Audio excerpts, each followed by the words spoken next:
함께 나눌 말씀의 제목이 예언을 이루시는 구원자를 찬양이라는 그런 제목으로 나누고자 합니다. 사실 오늘 이제 종료 주일이기 때문에 제가 이제 작년 종료 주일에도 이 본문을 나눴습니다. 근데 이제 그때 이 본문을 통해서 나눈 것이 뭐 기억하시는지 모르겠지만 예수님께서 예루살렘을 향해 가실 때 과연 예수님을 따르던 이들이 예수님께 어떠한 신앙의 고백과 결단을 하고 있는지 그에 대해서 함께 나눠봤습니다. 예수님을 환영하는 이들, 저들 가운데는 정말 예수님을 누군가로 인정을 했는데 더러는 예수님을 아주 유명한 이로, 잘 알려진 선생으로, 성인 같은 이로 인정하고 예수님을 맞이하였죠. 근데 그럼에도 불구하고 저들은 예수님께서 쉼없이 빌라도 법정에 서게 되니까 예수님을 십자가에 못 박아라, 그런 외친 이들이 된 거죠. 또 한편으로는 예수님을 구원자, 주님이시여 전능하신 하나님의 아들로서 고백하며 예루살렘에 입성하는 예수님을 맞이한 이들도 있습니다. 또한 예수님을 아예 대적하는 이들도 있었던 거죠. 그래서 이제 우리가 이제 이를 통해서 중요시해야 되는 것이 뭐냐면, 과연 여러분이나 저는 예수님을 우리가 어찌 고백하고 따르고 있는지, 이게 너무나 중요한 거죠. 왜냐하면 예수님과의 그 관계가 내가 어떠한 마음으로 주님을 따르냐에 따라서 예수님과의 관계가 또한 우리 삶에서 현저하게 달라지는 것을 성경은 가르치고 있기 때문입니다. 우리 성도님 과연 예수님을 어떠한 존재로 따르고 계십니까? 어찌 그를 인정하고 계시냐는 거죠. 그래서 오늘 이 본문을 통해서 성경이 예수님에 대해서 그럼 그가 어떤 분이신지, 예수님에 대해서 무엇을 전하고 있는지 특별히 이 부분에 좀 초점을 두고 말씀을 나눴으면 합니다. 사실 예수님께서 십자가에 달려 돌아가시기 전에 의도적으로 행하신 사건들이 몇 개 있습니다. 네, 그 중에 이제 오늘 사건이 그 한 사건인 거죠. 근데 좀 이 사건을 봤을 때 좀 이해가 안 되는 그런 부분들이 있어요. 예를 들어서 우리가 이제 복음서를 보면은 예수님께서 병자를 고치시고 또 많은 따릉이들을 가르치셨어요. 그리고 또 놀라운 기적을 행하셨습니다. 그러면서 예수님께서 이 땅에 오신 목적이 무엇인지를 저들에게 나름대로 뚜렷하게 드러내셨습니다. 그런데 지금 예수님께서 나귀 새끼를 타고 예루살렘에 입성하는 것은 어떤 행위적으로 그 목적이 무엇인지, 이게 무엇인지를 잘 보여주질 않는다는 거죠. 이해하기가 쉽지가 않다는 거죠. 여러분들 본문을 보시면요, 예수님께서 나귀를 타시고 예루살렘을 향해 오십니다. 사람들이 막 몰리기 시작을 하죠. 그러니까 사람들이 큰 소리로 외쳐서 예수님을 환영하죠. 더러는 자기들의 겉옷을 깔고, 또 요한복음에 보면 사람들이 종려가 나무가지를 들고서 예수님을 환영하였다고 하죠. 그래서 오늘 본문에 보면은 37절에 보면은 기뻐하며 큰 소리로 하나님을 찬양하였다. 그러면서 찬송하려다 주의 이름으로 오시는 왕이여 하늘에는 평화여 가장 높은 곳에서는 영광이로다. 이렇게 저들이 주님을 찬양하면서 호산나 호산나 주님을 환영하였다는 거죠. 근데 이제 그때 무리들 중에 어떤 바리새인들은 예수님께 다가와서 뭐라고 말을 합니까? 선생이여 당신의 제자를 책망하라, 이렇게 얘기합니다. 왜 책망하라고 했겠습니까? 여러분들 군중들이 책망받은 일을 했습니까? 근데 이제 바리새인들 눈에는 책망받은 일을 한 거죠. 왜냐하면 지금 저들은 예수님을 향해서 주의 이름으로 오시는 왕이라 이렇게 찬양을 하였기 때문에, 호산나라는 말이 이제 구원하소서 그렇게 하며 외쳤다는 거죠. 메시아 되심을 외쳤다는 거죠. 하지만 저들이 보기에는, 바리새인들이 보기에는 전혀 예수님은 그런 분이 아니라는 거죠. 예수님이 구세주? 말도 안 된다는 거죠. 그러니까 이제 책망하라 하는 겁니다. 그러면서 예수님께 그런 거죠. 저들이 지금 신성모독을 하고 있는데, 당신을 지금 왕으로 세우고 있는데 주의를 보십시오. 지금 위험을 자처하는 일이다. 지금 이제 로마 병정들도 있는데 큰일 난다. 그러니까 저들이 아무것도 모르니까 좀 책망하라, 이렇게 이제 얘기를 하는 거죠. 근데 그때 예수님께서 뭐라 대답하십니까? 내가 너에게 말하노니 만일 저들이 잠잠하면, 이 사람들이 침묵하면은 돌들이 소리 지르리라, 이렇게 말씀하셨다는 거예요. 그런데 이 본문의 이 얘기가 여기서 끝나버린다는 거예요. 나귀를 타고 그렇게 환영을 받으며 입성을 했으면은 뭔가 스토리가 좀 이어져야 되는데 그걸로 그냥 끝나버린다는 거죠. 그래서 사실 오늘 찬양도 보면은 찬양을 이제 쓴 사람이 뭐 꿈을 꿨다고 얘기합니다. 근데 꿈을 꿨는데 예수님의 입성을 보고 또 한 꿈을 꾸는데 계속해서 그 꿈이 예수님의 입성을 그러다가 갑자기 어둠이 다가오고 예수님이 십자가의 광경으로 이제 바뀌는 것을 이제 찬양을 했거든요. 아시죠? 무슨 찬양을 했는지. 그러니까 이게 나귀를 타시고 입성하고 찬양을 받았는데 그걸로 그냥 소리가 끝나버린다. 예의가 끝나버린다는 거죠. 그리고 이제 예수님께서 얼마 안 있어서 바로 십자가에 달려 돌아가십니다. 그럼 과연 이 사건을 통해서 성경 우리에게 무엇을 가르쳐 주고 있는지, 그래서 오늘 이제 두 가지를 좀 봤으면 합니다. 일단 예수님은요, 제 아들에게 나귀 새끼를 준비하게 하시고 나귀를 타고 예루살렘에 오셨어요. 근데 이것을 마태복음은 뭐라고 얘기하냐면 구약의 예언을 이루시기 위해서 오셨다 이렇게 전하고 있습니다. 그럼 구약에 어떤 말씀인지 잠깐 보기로 하죠. 우리 스가랴에 있는 말씀을 보시면은 시온에 따라 크게 기뻐할지어다 예루살렘에 따라 즐거이 부를지어다 보라 내 왕이 내게 임하시니 그는 공의로우시며 구원을 베푸시며 겸손하여서 나귀를 타시나니 나귀의 작은 것 곧 나귀 새끼니라 이런 얘기를 하였습니다. 이제 스가랴가 예수님 오시기 전에 벌써 500-600년 전에 몇백 년 전에 쓰여진 말씀입니다. 자, 그럼 우리 성도님들께 제가 좀 묻겠습니다. 우리 성도님들은 이러한 그 예언의 말씀 어떻게 생각하십니까? 막 정말 놀랍네. 막 구원의 그 구약의 예언의 말씀을 다 이루시고 이렇게 아마 생각들을 하실 거예요. 그런데 더러는 부정적인 생각을 하기도 합니다. 어떤 생각을 하냐면요. 예수님께서 구약에 있는 구절을 자기에게 맞추려고 일부러 나귀를 타지 않았나. 사실 이 경우는 충분히 그럴 수가 있는 거죠. 요즘 이단 종교의 지도자들이 그렇지 않습니까? 이단 종교에 보면 교주들 보면은 막 성경 구절을 어떻게든 자기에게 맞추려고 합니다. 뭐 그래서 이 숫자가 뭐 자기의 그 생일과 뭐 연관된 거다 뭐 이렇게 얘기하고 그러면서 스스로를 뭐 재림 예수다 이러면서 어떻게든지 맞추려고 하지 않습니까? 그러니까 사실 이 본문의 사건을 통해서 우린 예수님을 둘 중에 하나로 판단할 수 있는 그런 옵션을 주고 있어요. 그러니까 이제 결과적으로 여러분이나 제게 둘 중에 하나만 받아들여야 하는 그런 선택을 주고 있다는 거죠. 하나는 뭐냐면은 요즘 이제 거짓 교주처럼 예수님을 사기꾼, 거짓말하는 자로 보든지, 그렇죠? 그러니까 지금 어떤 구약의 얘기를 자기에게 그냥 맞추려고 해서 어떤 사기꾼 같은 사람으로 보든지, 아니면은 정말 하나님의 예언의 말씀을 온전히 이루기 위해서 오신 진실된 구원자 그리스도로 받아들이시든지. 이게 보면 둘 중에 하나의 선택밖에 없더라고요. 근데 사실 지금 상황은요, 오히려 예수님께서 따릉이들에게 그리고 심지어 유대 종교 지도자들에게 담대히 지금 선포를 하고 계시는 거죠. 선포를 하고 계시고 있다는 겁니다. 무엇을? 너희가 스가랴 선지자를 통해서 전한 얘기를 듣지 않았느냐.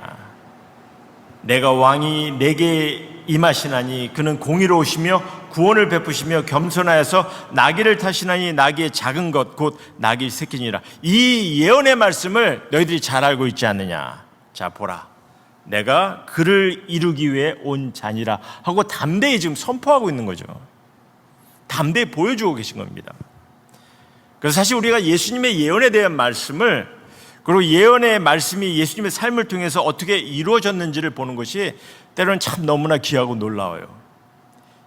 예수님의 탄생을 비롯해서 예수님의 죽음까지, 이런 죽음에 관한 예언까지 너무나, 여러분들 성경을 보시면은 너무나 놀라운 예언들이 많이 기록되어 있습니다. 그러니까 이제 사실 탄생과 예수님의 죽음 같은 경우는 예수님 스스로가 자의로 만들어낼 수는 없는 거 아닙니까? 그럼에도 불구하고 예수님의 탄생과 죽음에 관해서도 놀라운 예언의 말씀이 구약에는 적혀 기록되어 있다는 거죠. 그럼 우리 성도님들은 이렇게 예수님이 오시기 전에 수백 년 전에 기록된 예언들이 이게 이제 한두 개가 아니거든요. 여러분 성경을 보시면 엄청 많은데 이런 예언들이 단 한 사람을 통해서 이루어진다는 것이 얼마나 놀라운지 아십니까? 자, 잠깐 이거를, 그래서 이제 이게 얼마나 놀라운지를 설명하기 위해서 이 피로스토노라는 교수가 이 확률을 좀 이렇게 계산을 했는데 잠깐 좀 설명을 좀 드리겠습니다.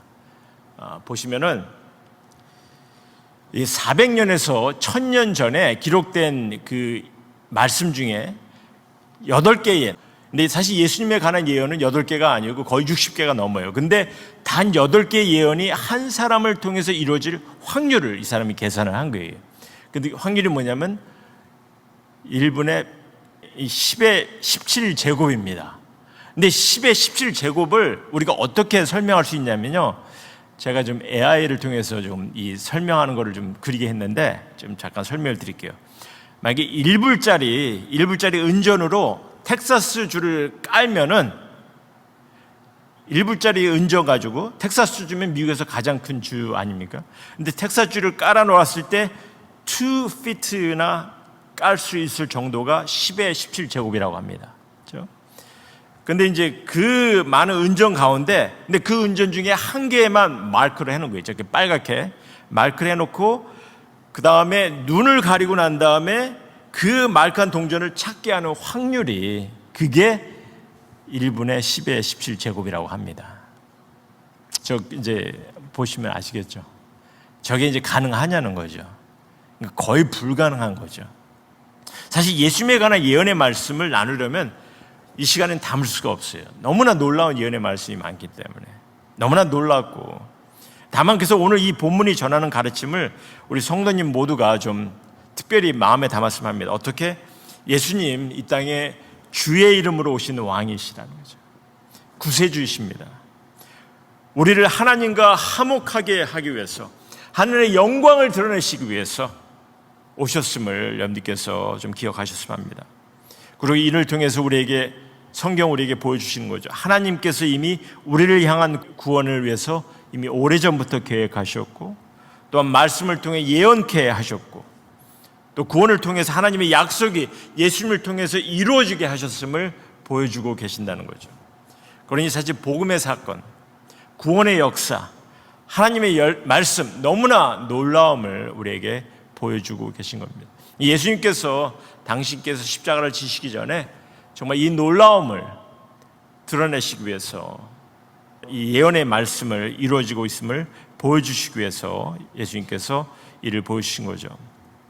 그럼 또 하나의 가르침은 뭐냐면은, 그런 놀라운 예수님께서 우리의 찬양과 경배를 받으시기에 합당한 분이심을 우리에게 보여주고 계세요. 또한 주님은요, 우리의 찬양과 경배를 받으시기를 정말 또한 기뻐하시는 그런 분이심을 오늘 본문을 통해서 우리에게 보여주시는데, 이것이 두 번째 가르침입니다. 잠깐 보겠는데요. 사실 예수님께서 비록 인간의 몸으로 오셨지만 당신 스스로가 하나님의 본체이셨음을 전하셨어요. 그러니 하나님의 본체라는 것은 우리의 찬양과 예배를 받기에 합당하신 분이신 거죠. 여러분들 잘 아시겠지만 한 번은 예수님께서 유대인들과 대화를 하는 상황이 있었습니다. 근데 유대인들과 대화를 할 때 아마 아브라함에 대해서 대화를 했던 것 같아요.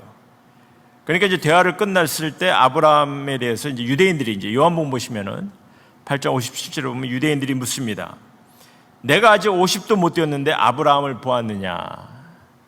근데 58절에 예수님께서 이런 대답을 하시죠. 내가 너에게 이르노니 아브라함이 나기 전부터 내가 있느니라, 이런 말씀을 하셨어요. 어떻게? 예수님께서 지금 당신 스스로가 아브라함이 나기 전부터 존재하였다고 지금 하셨는데, 여러분이 보기에는 어떻습니까? 어떻게 놀라운 말씀으로 들리세요? 아니면 우리 성도님들께서도 듣기에 예수님께서 너무 이게 나가신 거 아닌가, 좀 이해하기가 힘든 그런 말을 하시지 않나, 아마 그렇게 생각하시는 분들 계실 거예요. 아마 불신자가 들었을 때는 이게 무슨 말도 안 되는 소리냐, 이런 예수를 어떻게 믿냐, 아마 그렇게 얘기를 했을 거예요. 그러니까 그 당시 유대인들이 이런 말을 들었을 때는 정말 이게 좀 어이가 없던지 정신 나간 사람으로 아마 여겼을 겁니다, 예수님을. 그리고는 이제 59절에 보시면은 저들이 돌을 들어서 예수님을 쳐 죽이려 하였다, 이렇게 하는데, 이게 돌을 들었다는 것은요, 더 기가 찬 이유가 있기 때문입니다. 어떤 이유가 있냐면요, 예수님께서 당신 스스로가 아브라함이 나기 전부터 존재하였다 하신 그 말씀 자체도 어이가 없는 말씀인데, 예수님께서 아브라함이 나기 전부터 내가 있느니라 하시거든요. 근데 여기서 내가 있느니라 이 말씀이 이게 이제 안타깝게도 한국말 번역은 이게 예수님께서 어떤 의도로 말씀하신 것이 드러나질 않아요. 잘 보이질 않습니다. 그래서 저들이 도를 들은 이유를 우리가 볼 수가 없어요. 사실 한국말의 번역은요. 근데 이 다행히 영어로 보시면은 번역이 좀 잘 되어 있습니다. 번역은 뭐라 하냐면은 Before Abraham was born, I am 이런 얘기를 하십니다. 무슨 말씀입니까? 여러분들 구약에서 보면 모세가 한 번은 하나님께 내가 하나님 당신의 이름을 뭐라고 불러야 하겠습니까? 하고 묻죠. 근데 하나님께서 뭐라고 대답하십니까?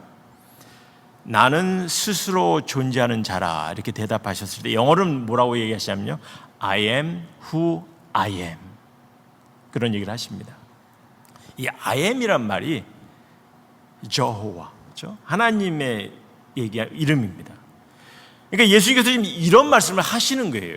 아브라함이 나기 전부터 나 스스로가 존재하던 하나님이라 이렇게 말씀을 하신 거거든요. 그러니까 유대인들이 격분하지 않을 수가 없는 거죠. 완전히 그냥 멘붕 상태가 온 거죠. 그러니까 돌로 쳐 죽이려고 하신 겁니다. 요즘 신천지들이 굉장히 많습니다. 근데 신천지들이 교회에 와서 특별히 이 교회가 기독교가 잘못 가르친 것이 있다고 하면서 교회를 흐트러뜨리려고 하는 게 있어요. 근데 교회가 잘못 가르치고 있다는 것을 주장하는 것 중에 하나가 뭐냐면은 기독교는 이게 하나님께 우리가 예배를 드려야 되는데 예수님께 예배를 드린다 이런 얘기를 합니다. 예수님은 예배받을 그런 신적 존재가 아니라는 거죠. 굉장히 잘못된 가르침을 전하고 있는 거죠. 근데 성경은요, 예수님이 이 땅에 주의 이름으로 오신 왕이요 구세주로 오셨고 하나님의 본체이시며 그렇기 때문에 우리의 찬양과 경배를 받으시기에 합당한 분이심을 우리에게 가르치고 계신다는 거죠. 예수님이 이 땅에 인간의 몸으로 오셔서 사실 한 번도 스스로가 찬양받고 경배받는 것을 바라지 않으셨어요. 예수님의 사역을 보시면요, 놀라운 기적을 행하시고도 예수님은 스스로 그 자리를 피하셨어요. 당신이 찬양받기를 꺼려 하셨어요. 그런데 오늘 사건은요, 사실 예수님께서 그를 따르는 자들로부터 찬양받는 것을 거부하지 않으신, 그를 찬양받는 것을 허락하신 유일한 사건입니다. 가장 유일한 사건이에요. 따르는 군중들로부터 만인 앞에서 예수님을 인식하고 예수님을 찬양하는 것을 허락하셨다는 거죠.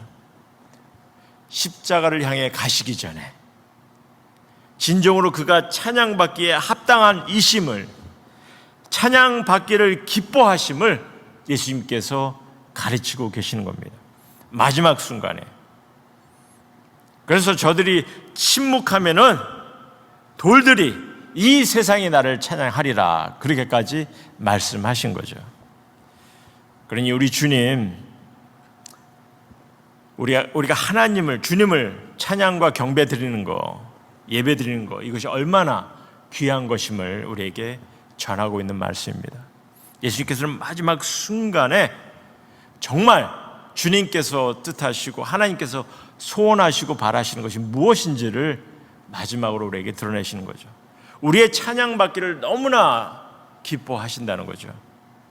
제가 오늘 좀 성가대의 중요성을 조금 강조하면서 좀 말씀을 좀 정리하고자 합니다. 사실 저는 예전에 그 성가대가 너무나 중요함을 늘 강조하던 사람이었는데, 그래서 사실 한때는 교회 성가대 주의자도 좀 해봤습니다. 근데 이제 제가 신학교를 마치고 난 다음에 교회를 개척하게 될 때, 그때 이제 뭐가 추세였냐면은 이 교회 성가대 대신 찬양대를 세우는 것이 많이들 이제 그걸 추구했어요, 사람들이. 왜냐면 이제 성가대원들이 보면 성가대원들이 교회에서 성가대만 열심히 하는데 다른 거 섬기지 않는다, 뭐 이런 뭐 비난을 받기도 하고, 또 성가대를 유지하는 데 있어서 너무나 경비가 많다, 뭐 그러다 보니까 그냥 아예 성가대를 없애고 찬양대를 세우는 교인들이 많아진 거죠. 그런데다가 제가 이제 교회를 개척할 때 저희 교회 멤버들 중에 이 성가대를 해본 사람이 아무도 없었어요. 음악에 소질 있는 사람이 거의 없는 거예요. 음악을 중요시 여기는 사람도 거의 많지 않았고, 그러니까 이제 자연적으로 저희 교회는 이제 성가대가 없었던 거죠. 근데 제가 지금 이 시간에 이제 말씀을 드리고 싶은 것은 뭐냐면, 교회에 성가대가 있든 없든 중요한 것은요, 우리가 예배를 통해서 하나님께 찬양을 드리는 것, 찬양으로 경배를 드리는 것, 하나님께서 너무 귀히 여기시고 기뻐하시는 것이라는 것입니다. 그렇기 때문에 성가대를 세워서 찬양의 귀함을, 또 준비된 찬양이 얼마나 하나님께 기쁨과 영광을 돌릴 수 있는지를 우리가 이게 이 성가대를 통해서 보여줄 수 있고 나타낼 수 있고, 그래서 함께 예배드리는 이 시간에 성도님과 나눌 수 있는 그 모습이 너무나 귀하다는 거죠. 너무나 중요하다는 거죠. 여러분들, 우리가 하나님께 향한 우리의 사랑의 고백은, 하나님을 사랑한다고 하면서 우리가 표현할 수 있는 그 고백은요, 다른 게 없다고 봐요. 여러분, 무엇을 통해서 하나님께 사랑을 고백할 수 있다 생각하십니까? 막 기도를 통해서, 기도는 내 자신을 위한 거죠. 누군가를 위한 거죠. 물론 이제 기도를 통해서 하나님께 사랑한다 고백할 수는 있겠지만, 말로 우리가 뭐 성경 공부를 하고 배움을 통해서 내 자신을 위한 겁니다. 섬김을 통해서 다른 사람을 위한 거죠. 정말 하나님을 내가 사랑한다, 내가 하나님께 내 사랑을 드린다는 그 고백은요, 이 예배만큼, 찬양과 경배를 드리는 것만큼 그보다 더한 것은 없다고 봐요. 그래서 제가 강조를 한 거죠. 주님의 교회는 우리가 하나님께 향한 사랑, 그리고 서로 사랑하는 것을 경험할 수 있는 곳이라 이렇게 말씀을 드렸는데, 우리가 서로 사랑하는 것은요, 충분히 우리가 섬김을 통해서 사랑을 나눌 수 있는 것이고, 다만 하나님께 우리가 사랑을 드릴 수 있는 그것은 우리가 함께 모여서 정말 찬양과 경배를 통해서, 예배를 통해서 우리의 사랑을 고백하는 그 시간인 거죠. 그렇기 때문에 시편에 보면은, 제가 그냥 한 구절만, 한 부분만 좀 설명을 드리겠는데, 시편에 보면 이런 그 간증들이 참 많습니다. 시편 5편 7절에 보면은, 오직 나는 주의 풍성한 사랑을 힘입어 주의 집에 들어가 주를 경외함으로 성전을 향하여 예배하리이다. 그렇죠? 사랑을 입어 정말 사랑을 표현하기 위해서 주님의 성전에 들어가 예배하리다, 이렇게 고백하는 거죠. 11절에 보면은, 주께 피하는 모든 사람은 다 기뻐하며 주의 보호로 말미암아 영원히 기뻐 외치고 주의 이름을 사랑하는 자들은 주를 즐거워하리이다. 어떻게 즐거워하겠습니까? 예배를 드리고 찬양과 기쁨을 통해서 주님을 기뻐하는 그런 순간을 얘기하는 거죠. 이외에도 많은 시편이 이를 증거하고 있어요. 여러분들이 잘 아는 시편 18편을 보면은, 나의 힘이신 여호와여 내가 주를 사랑하나이다, 우리가 찬양하지 않습니까? 그러면서 그 사랑하는 모습이 무슨 고백으로 나옵니까? 찬양을 통해서 고백하고 있음을 얘기하고 있는 거죠. 주를 찾는 자 다 주 안에서 즐거워하고 기뻐하라 하시면서, 정말 주의 구원을 사랑하는 자는 항상 주님을 위대하시다 예배하라, 이렇게 시편 저자는 고백하고 있습니다. 주님을 찬양하고 주님께 경배하는 것, 이것이 너무나 귀하고 놀라웠기 때문에 예수님께서는요, 당신께서 이제 마지막 십자가를 지시기 전에 그동안은 한 번도 찬양받는 것을 강요하고 다른 이들에게 그것을 얘기하지 않으셨지만, 마지막 순간에 예수님께서는 그것이 얼마나 귀함을 우리에게 말씀해 주고 계신 거죠. 그러면서 도전하시는 거죠. 침묵하시겠느냐, 침묵하겠냐는 거죠. 너희들이 침묵하겠냐는 겁니다. 여러분, 우리가 주님을 찬양하지 않고 예배를 드리지 않는다고 하나님께서 찬양과 예배를 못 받으실 분이 아니라는 거 다들 아실 것입니다.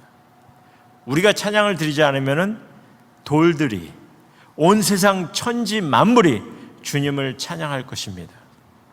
여러분이나 제가 하나님을 찬양하고 예배 드릴 수 있는 그 자체만도 우리에게는 너무나 놀라운 특권이라고 제가 매번 강조를 했습니다. 우리가 수지 맞은 거예요. 이 시간 하나님께서 정하시고 뜻하신 시간이고, 그래서 이 시간을 통해서 못 받아도 하나님께서는 기뻐하는 시간으로 또 우리에게 허락하셨어요. 그래서 이렇게 주님을 찬양하고 주님을 예배할 수 있는 이 시간, 너무나 귀한 시간입니다. 그래서 저는요, 사실 이 말씀을 통해서도 이 약속 있는 말씀 아닙니까? 하나님께서 이미 계획하시고 뜻을 보이신 그 약속에 있는 말씀을 통해서도 하나님이 찬양되기를 소원하는 거죠. 하나님께서 어떻게 찬양받겠습니까? 우리가 이 말씀을 통해서 하나님께 시선을 돌리고 하나님의 뜻을 바라볼 때 또한 하나님께서 찬양받으시는 거죠. 그리고 이 주어진 이 귀한 시간 보면 주의 일을 경험하지 못하는 일이 너무 많습니다. 안타깝게도. 근데 하나님께서는, 주님께서는 그 시간을 또한 많은 사람들이 함께 모여서 주님께 찬양하기를 소원하시는 거죠. 그렇기 때문에 그가 예루살렘에 입성하셨을 때 많은 군중들 앞에서도 주님께서 찬양받기를 소원하셨어요. 그래서 우리가 정말 많은 사람들을 함께 찬양할 수 있는 그런 기회를 가져야 되는데 우리가 할 수 있는 것은 뭐가 있겠습니까? 우리가 힘써야 하는 것이 예배에 초대하는 것밖에 없는 것 같아요. 근데 그래도 더러는 뭔가 있어야 초대를 하지 않겠느냐 그러실 거예요. 그래서 사실 어떻게 보면 수적으로 우리가 자랑할 것은 없고 다만 교회가 행복한 교회, 참 좋은 교회 충분히 자랑할 수 있지 않겠나. 우리가 함께 행복해하고 함께 주님의 사랑에서 즐거움을 나누고 함께 주님의 사랑 안에서 기쁨을 나누고 섬길 수 있고 정말 좋은 마음을 나눌 때 그 교회가 자랑스럽지 않겠냐는 거죠. 그래서 우리 성도님들 이를 특별히 먼저 경험하셔야 됩니다. 그래서 교회의 존재를 저희가 나누면서 우리가 어떠한 교회 모습으로 세워져야 되는지를 나눴고 이제는 우리가 경험하는 만큼 우리 주위에 또 주님을 모르는 영혼들 또 함께 할 수 있는 이들 우리 함께 할 수 있도록 그래서 정말 함께 한 마음이 돼서 주님을 찬양할 수 있는 그 자리를 만들어 간다는 거 너무나 귀한 것이고 또 주님께서 소원하시는 것이라는 것을 다시 한번 기억하셨으면 합니다. 그리고 여러분의 권유와 초대가 한 영혼의 인생을 바꿀 수 있다는 거, 한 가정의 변화를 가져오게 할 수 있다는 그 기회라는 것을 또한 기억하시고 제가 대단해서가 아니라 우리 교회가 굉장한 교회서가 아니라 주님의 몸된 교회로서 하나님의 역사가 있기 때문에 또 그들이 함께할 때 하나님께는 영광이었던 그들 삶 가운데 정말 주님의 기쁨이 함께하고 주님의 축복과 사랑에 넘치는 그런 가정들이 되기 때문에 그러한 그 사랑을 그러한 모습을 주님께서 허락하심을 기억하시고 우리 모두의 결단이 필요함을 다시 한번 기억하셨으면 합니다. 우린 침묵할 수가 없습니다. 우리가 침묵한다면 주님께서 말씀하십니다. 돌들이 소리 지르라.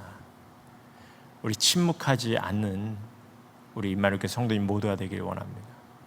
정말 침묵하지 않으시고 잠잠하지 않으시고 우리가 있는 대로 우리의 마음을 다해서 주님을 찬양하고 주님을 경배하는 그 시간 주님께는 영광이요 여러분들 삶 가운데 늘 축복이 넘치는 기쁨과 평화가 넘치는 우리 임마누엘 성도님 모두가 되기를 다시 한번 주님의 이름으로 소원합니다.